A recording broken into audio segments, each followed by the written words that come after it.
안녕하세요. 법무법인 서휘의 김익현 변호사입니다. 지난번에 안은성 변호사님 소개해드렸는데 오늘은 정지현 변호사님 소개해드리겠습니다. 요즘에 코로나가 많아서 저희가 마스크를 쓰고 영상을 찍습니다. 양해해 주시고요. 사실은 제가 최근에 코로나가 2번째 걸렸다가 이제는 다 회복되었습니다. 지난번 영상에도 말씀을 드렸습니다만 최근에 김도연, 김애라 변호사님 새로 오셨는데 기존에 계시던 정지현 변호사님과 다 연수원 동기세요. 그래서 최근에 저희 법인의 연수원 출신이 많이 늘어났습니다. 정지현 변호사님은 저와 같이 일하신 지가 2년이 넘어서 상당히 오래 되셨어요. 정지현 변호사님 인사하시지요. 안녕하세요. 정지현 변호사입니다. 저는 법무법인 서휘에서 김익현 대표님과 함께 일하고 있습니다. 저는 춘천여고를 졸업하고 2016년에 58회 사법시험에 합격하였습니다. 그리고 2019년에 사법연수원을 48기로 수료하고 지금까지 변호사로 일하고 있습니다. 저는 지금 6년차 변호사로 일하고 있습니다. 정 변호사님 말씀대로 6년째 되었으면 사실 혼자 하셔도 아무 문제가 없는 정도의 경력이 되신 거죠. 저희 법인의 다른 분들도 잘하고 계시지만 정 변호사님은 못하시는 게 하나도 없어요. 서면 잘 쓰시고 법리 구성을 잘 하시는 것은 말할 것도 없고요. 사실 변호사님들이 일반적으로 맡은 일 말고는 잘 안 해주는데 조금 곁다리로 의뢰인들이 물어보는 것도 잘 대답해 주시고요. 그렇다고 해서 정 변호사님께 너무 관계없는 거 물어보시면 안 됩니다. 제가 많이 그런 분들께는 주의하시라고 말씀드리기도 해요.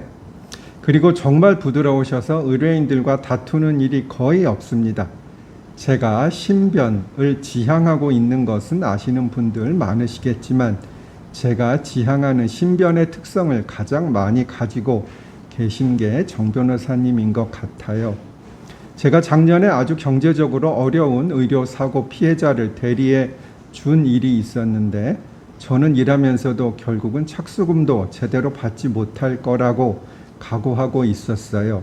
그런데 정 변호사님은 제 생각에 동의해 주시고 의뢰인을 위해 열심히 해 주시더라고요. 그렇다고 상담하시는 분들 제게 또 그렇게 요구하시면 안 되십니다. 변호사님이 생각하시는 본인이 잘 하시는 사건 설명해 주시겠어요?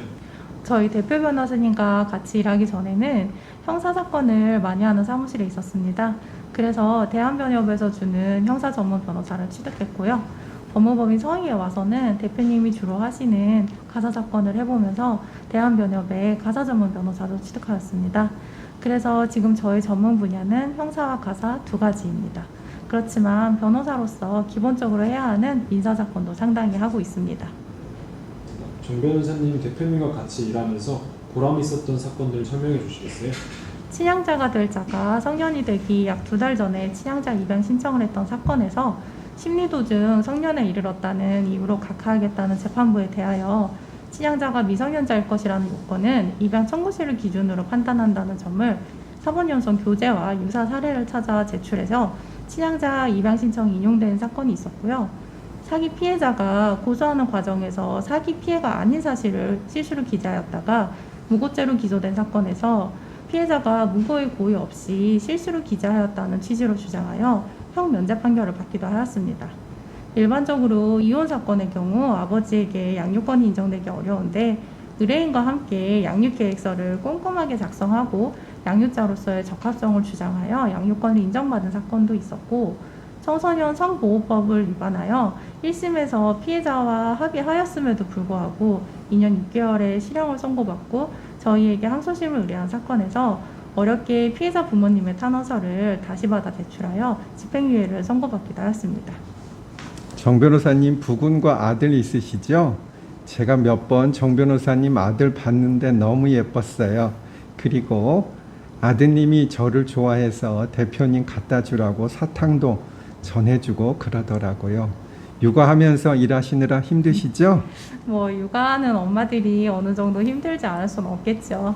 다만 대표님이 출퇴근 시간이나 아이를 위해 나가는 시간은 편히 하라고 하셔서 그래도 큰 어려움 없이 아이를 키우고 있습니다.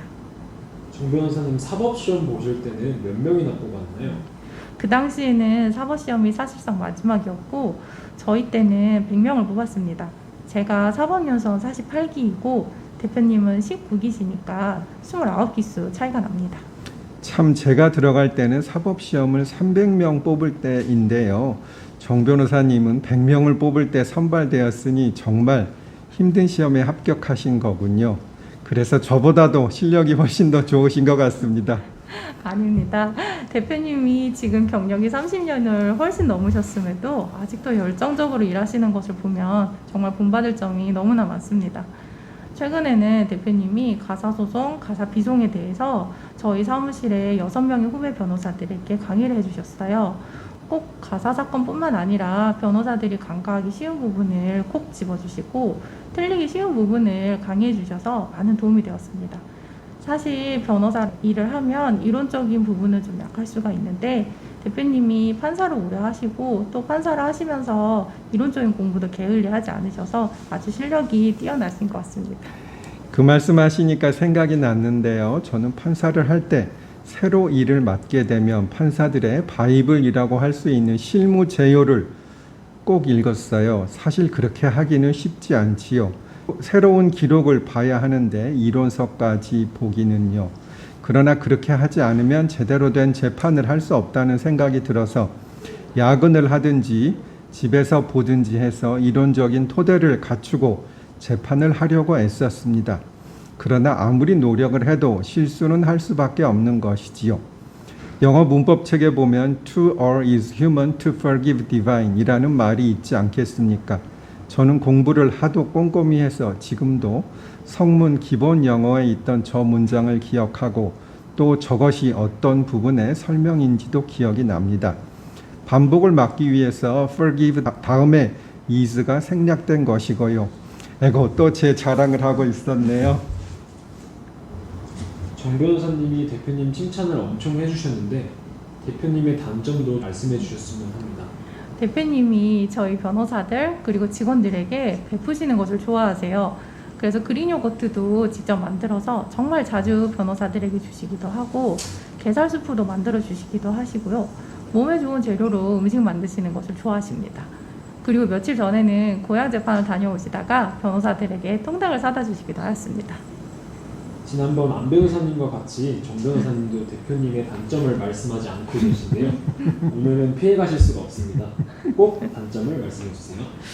굳이 말씀드리자면 대표님께서 너무 꼼꼼하셔서 단어 하나하나도 고쳐주시고 하십니다. 처음에 제가 휴대폰이라는 단어를 쓰니까 그것은 법률 문서의 용어로는 부적절하다고 휴대전화라고 쓰면 어떻겠냐 말씀하시더라고요. 아무래도 판사를 오래 하시면서 단어 하나하나에 신경을 쓰시게 되시는 것 같습니다. 그것도 별로 큰 단점 같지는 않은데요. 또 생각난 것이 있습니다. 대표님은 퇴근을 너무 늦게 하셔서 변호사들이 눈치를 좀 보기도 합니다. 다만 대표님 본인은 야근을 하시지만 변호사들에게 그것을 요구하시진 않습니다. 에고 단점이 엄청 많은 저를 좋게 말씀해 주시니 감사합니다. 오랜 시간 시청해 주셔서 고맙고요. 지금까지 해왔듯이 앞으로도 의뢰인들을 위해서 애쓰는 법무법인 서희가 되도록 하겠습니다. 다음에는 김도연 변호사님 소개 영상 올려드리도록 하겠습니다. 감사합니다.